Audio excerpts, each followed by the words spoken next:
It was funny because when Ebony came on to the bladder cancer support group, there was something in the background of her picture or something that let me know that she was in the same sorority that I was in. And it was like, OMG, like, hi, sorority sister, we're here together. That was so encouraging because I was looking for someone that looked like me.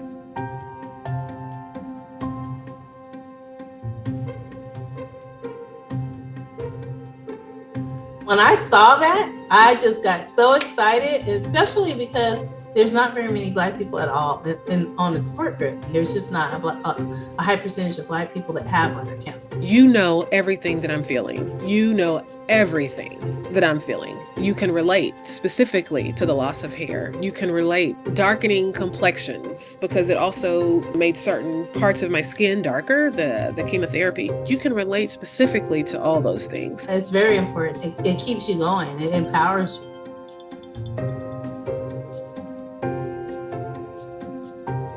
We initially thought it was a UTI, so I was prescribed an antibiotic and then thought, okay, we're good to go. And it kept going. Confusion, despair at some points, because I remember thinking, I've trusted you for a year and a half to try to find something. And what was it about everything that has gone on in the past year and a half where you didn't find anything? It just seems like there was a lot of blood. It just wasn't a little bit. Saw some blood clots, and I was thinking, well, I know I'm not on my menstrual cycle, so what is going on with this? So I just thought, well, maybe it's something from my surgical procedure. I called my surgeon and I said, hey, this is happening to me. And he said, well, it doesn't seem like this is something that will be related to your surgery. Let's do a urinalysis. So I did that.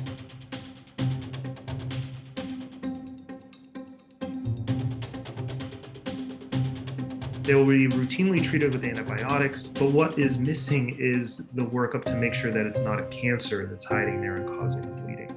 And that can lead to delays as people get treated with antibiotics and you don't see any change in the symptoms.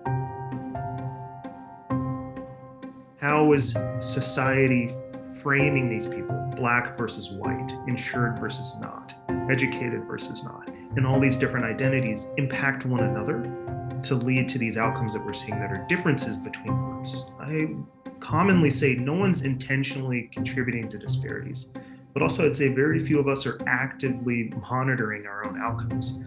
The educational materials that we use and the required health literacy level for that. How we provide access to care for different patients.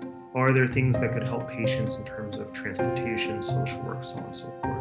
Those things are not commonly measured at the same level that we monitor cancer diagnoses.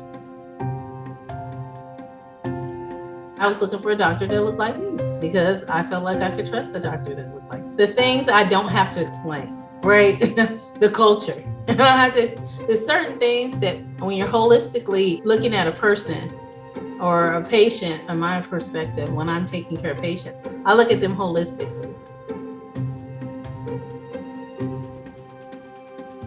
I want people to know you're not the only one. I have fought through this. I want to be the evidence, the example. And I, try to tell people, if you're ever looking for, I do consider myself a miracle. If you're ever looking for the evidence to help encourage you, let me be your evidence. You can fight this and win.